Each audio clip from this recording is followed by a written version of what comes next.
श्री कृष्णाय वासुदेवाय हरे परमात्मने अर्तकलेश नाशाय गोविंदाय नमो नमः।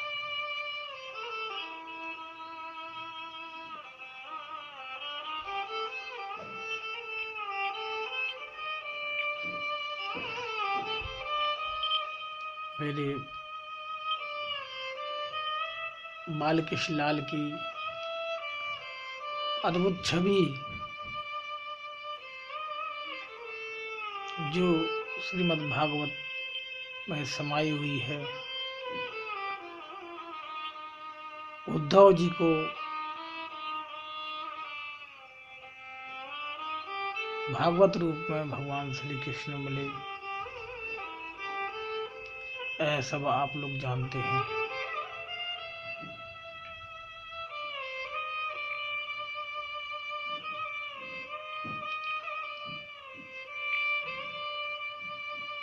जब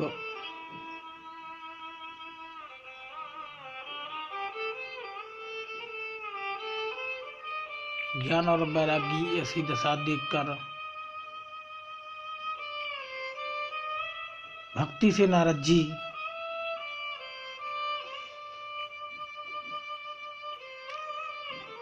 की बातचीत हुई। भक्ति के पुनः कहने पर भक्ति पुनः बोलती है, यदि कलयुग में ऐसी ही दुष्ट प्रवृत्ति का है तो राजा परीक्षित ने उसे जीवित क्यों छोड़ दिया। तब मैंने भक्ति को समझाया, हे देवी, राजा परीक्षित ने कलयुग को एक विशेष गुण के कारण छोड़ दिया। उसका विशेष गुण है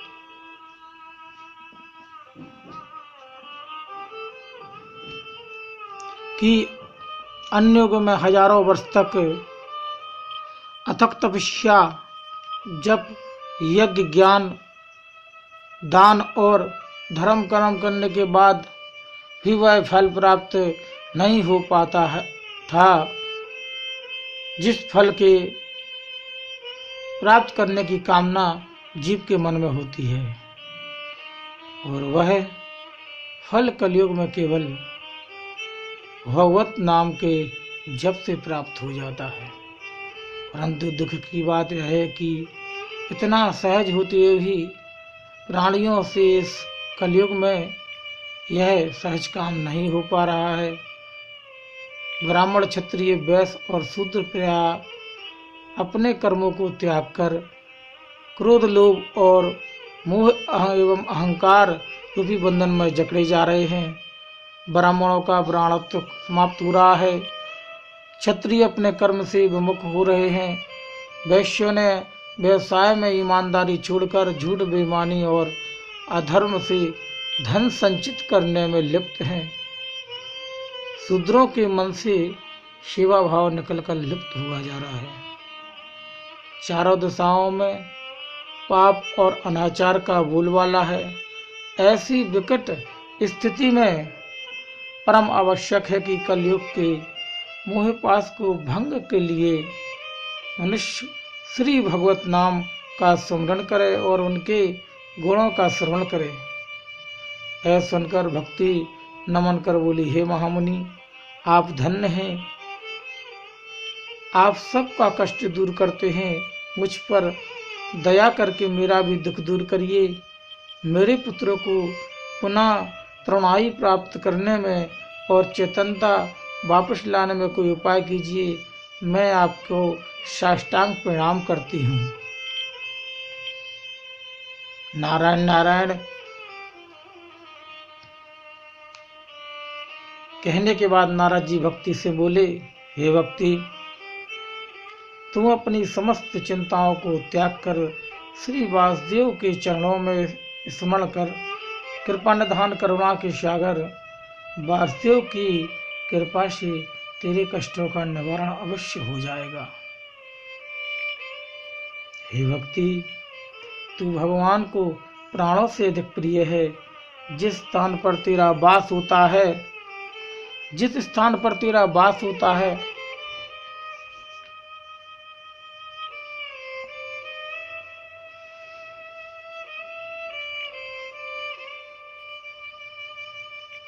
वहाँ वासुदेव निवास करते हैं। सतयुग, द्वापर और त्रेता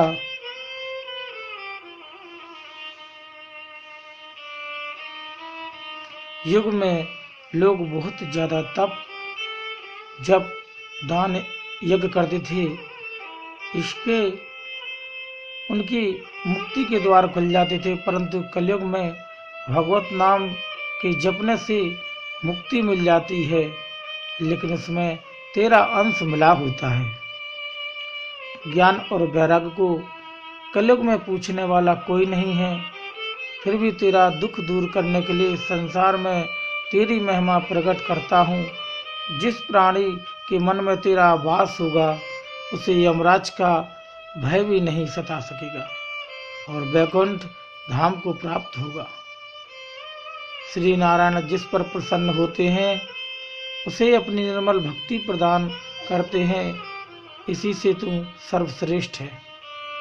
नारद की बात सुनकर भक्ति फिर से बोली, हे महामुनि, जिस प्रकार आपने मुझे धीरज बनाया, कृपा करके मेरे दोनों पुत्रों को मूर्छा दूर करके चैतन्यता प्रदान कीजिए।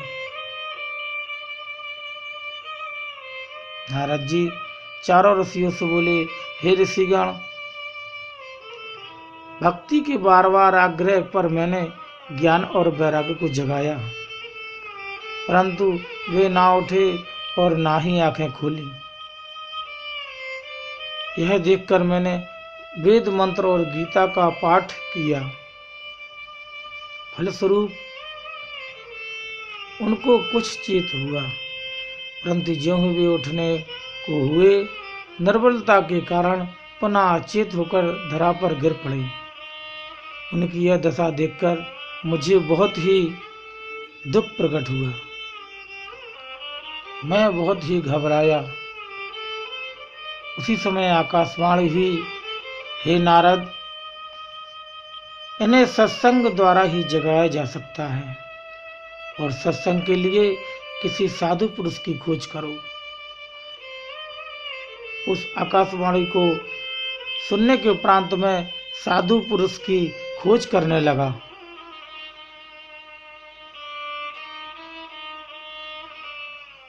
साधु पुरुष की खोज में निकल पड़ा, परंतु अभी तक कोई ऐसा महात्मा ना मिला। इसी चिंता में उदास बैठा हूँ। आप लोग ब्रह्मा के पुत्र, परम योगी और ज्ञानवान हैं। आपके तप और महिमा का वर्णन नहीं किया जा सकता। वह आपकी ही शक्ति थी जिसने वैकुंठ धाम के द्वारपाल जय और विजय को पृथ्वी पर गिराया। ऐसी महान शक्ति अन्य में नहीं है। जिस प्रकार आपने मुझ पर कृपा करके अपने दुर्लभ दर्शन दिए हैं, उसी प्रकार भक्ति एवं ज्ञान वैराग्य को दर्शन देकर उनकी संकट दूर करने में की अनुकंपा कीजिए, जिससे कलयुग के प्राणियों के हृदय का कलेश दूर हो जाए। यह सुनकर सनत कुमार जी बोले, हे नारद, भगवत भक्तों में तुम सबसे श्रेष्ठ हो। तुम्हें भक्ति का संकट दूर करना ही उचित है। ऋषियों ने भी माया मोह में लिप्त प्राणियों को वैकुंठ धाम तक पहुंचाने के लिए ज्ञान एवं धर्म के बहुत से मार्ग बताए हैं, परंतु इस कलिकाल में उस दुर्लभ मार्ग पर चलना असंभव सा प्रतीत होने लगा है, क्योंकि उस मार्ग पर ले जाने वाले गुरु की कमी है। उसे प्राप्त करने के लिए श्रीमद् भागवत ही सबसे उत्तम साधन है। जो प्राणी सच्चे मन से भागवत कथा सुनता है, उसे वह मार्ग शीघ्र ही प्राप्त हो जाता है। जो कथा श्री सुखदेव जी ने राजा परीक्षित को बताई थी, उसी से भक्ति, ज्ञान एवं वैराग्य का भी दुख दूर होगा, क्योंकि श्री नारायण के चरणों में प्रीत लगाने से, उनके चरणों में प्रीत लगाने का इससे अच्छा अन्य कोई साधन नहीं है। नारद जी बोले, हे प्रभु, जब वेद और गीता के पास से ज्ञान और वैराग्य की मूर्छा ना गई, तब श्रीमद् भागवत की कथा सुनकर चेतना को कैसे प्राप्त होंगे? सनत कुमार जी बोले, हे देवर्षि, श्रीमद् भागवत को समस्त वेदांगों का सार जानू। उनसे एक एक श्लोकों में वेदों का सार भरा हुआ है। भगवान वेद व्यास जी ने समस्त वेदों का गूढ़ रहस्य श्रीमद् भागवत में निश्चित किया है।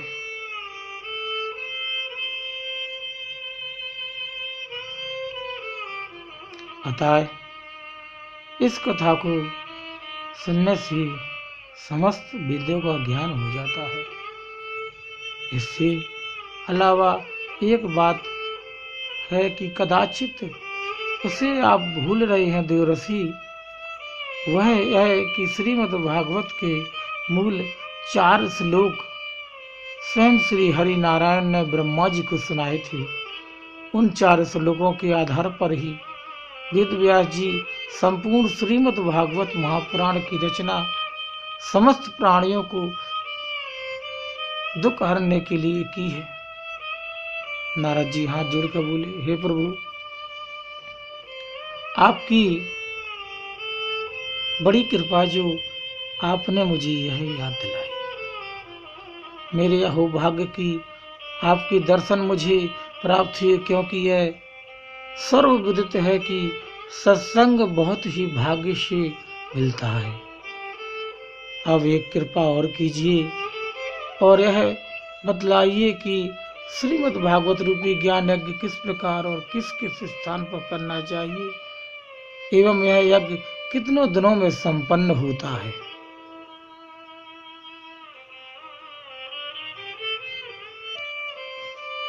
हे देवर्षि, हरिद्वार में गंगा के तट पर श्रीमद् भागवत का यज्ञ करना सर्वथा उचित है। वहाँ ज्ञान और यज्ञ के अमृत को प्राप्त करने के इच्छुक अनेकानेक ऋषि मुनियों का वास है। उस स्थान पर यज्ञ करने से भक्ति का सब दुख दूर हो जाएगा, ज्ञान एवं वैराग्य जागृत हो जाएंगे। नारद जी बोले, हे प्रभु, आपके बिना यह यज्ञ कैसे पूर्ण होगा?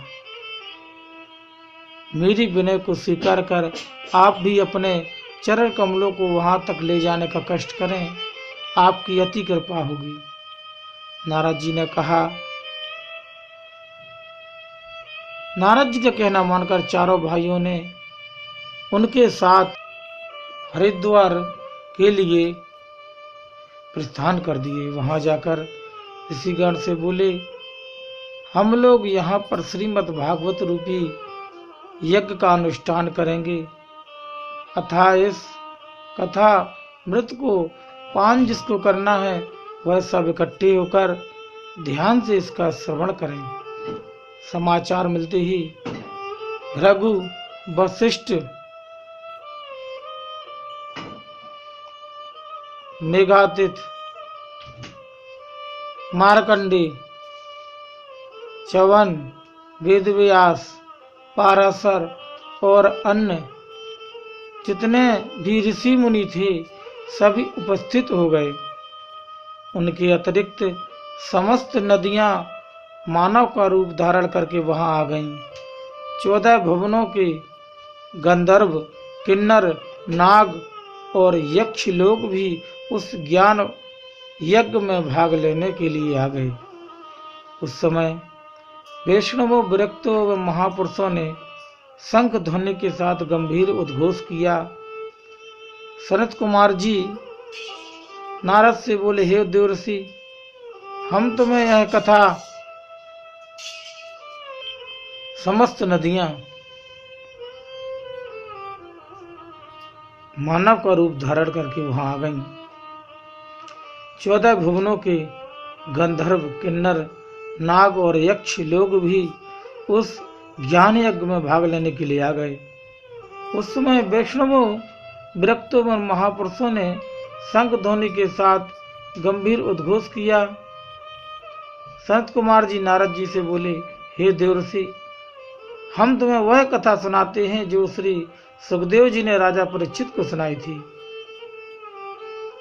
वह श्रीमद् भागवत की कथा 18,000 श्लोकों में है, जिसे पढ़ने और सुनने से हजारों अश्वमेध यज्ञ के होने वाले फल प्राप्ति के समान फल प्राप्त होते हैं। काशी, प्रयाग एवं गया जैसे महातीर्थों का पुण्य प्राप्त होता है। जो प्राणी प्रतिदिन श्रीमद् भागवत का एक अथवा आधा श्लोक भी पढ़ता है, उसको सद्गति मिलती है। जो नित्य प्रति भागवत का पाठ दूसरों को सुनाते हैं, उनके कई जन्मों के पाप नष्ट होकर पुण्य में बदल जाते हैं। जो मनुष्य रूपी प्राणी जगत में सर्वश्रेष्ठ देह पाकर भी श्रीमद् भागवत कथा अमृत का आनंद ना पा सका, उस मनुष्य को धिक्कार है। कलयुग में दान, धर्म, यज्ञ और तप तो होता नहीं, क्योंकि उसका मन भोग विलास की वस्तुओं में लिप्त रहता है। ऐसे जीवों के उद्धार हेतु पर ब्रह्म श्री हरि नारायण जी ने स्वयं शिरोमणि वेद व्यास जी का अवतार धारण कर इस कथा की रचना की। जो प्राणी 7 दिन तक लगातार सच्चे मन से श्रीमद् भागवत कथा का श्रवण करता है, वह सर्व कर्मों से मुक्त पाकर अपना जीवन धन्य कर लेता है। श्रीमद् भागवत कथा के 11वें स्कंद में वर्णित ज्ञान को जब श्री भगवान श्री कृष्ण ने अपने मुख से उद्धव को सुनाया कि अब कलयुग आने वाला है, तब उद्धव जी ने उनसे प्रार्थना की, हे देवेश, आप तो वैकुंठ धाम को जा रहे हैं, सांसारिक जीवों का उद्धार कैसे होगा? तब त्रिलोकीनाथ बोले, हे उद्धव, तुम बद्रिक आश्रम में जाकर तप करो, तुम्हारी मुक्ति हो जाएगी और मेरे जाने के उपरांत श्रीमद् भागवत रूपी मेरी प्रतिमा संपूर्ण जगत में विद्यमान रहेगी। जो प्राणी इस कथा को सच्चे मन से पढ़ेगा या श्रवण करेगा, उसे मेरे दर्शन प्राप्त होंगे। इस सप्ताह पुराण कथा को भवसागर के दुखों से छुड़ाने वाला और समझाने वाला चाहिए से समझना चाहिए।